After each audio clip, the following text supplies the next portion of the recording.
The courtroom was tense, the air thick with whispered outrage as an elderly black woman named Mrs. Eleanor Carter sat silently at the witness stand, her frail hands trembling slightly.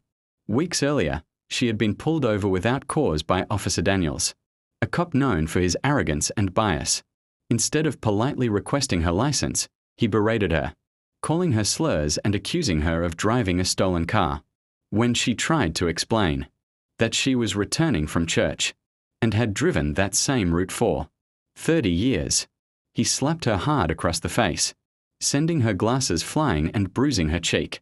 The incident had been caught on a bystander's phone and had spread online, igniting protests and demanding justice for the gentle grandmother who had done nothing but exist in the wrong place at the wrong time. Today was the day the officer thought he'd breeze through the trial, confident his badge and connections would protect him like they always did. He leaned back, smirking as the judge entered, his lawyer whispering that they would crush this old lady's story. Mrs. Carter sat straight, dignity radiating from her despite the bruise still faintly visible.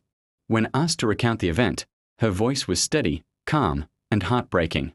She spoke not only of the slap, but of the humiliation, the way he laughed, and called her nobody, as though her age and race stripped her of humanity. As murmurs filled the courtroom, the heavy doors suddenly opened. Every head turned as a tall man in a fitted suit walked in, his expression carved in cold steel. The clerk glanced up, jaw dropping.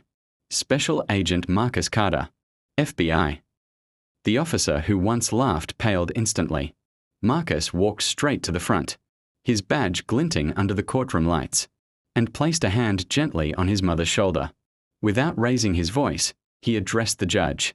Your Honor, the Bureau has reviewed the footage. This was not just misconduct. This was a hate-motivated assault under color of law. Federal charges are being filed. Gasps echoed.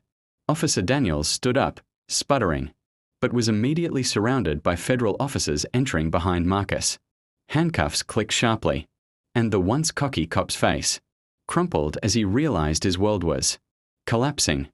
Mrs. Carter closed her eyes, relief washing over her as Marcus whispered, "No one touches my mother."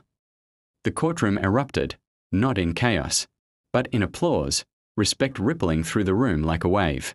Justice, long overdue, had finally entered, and it wore a badge of its own.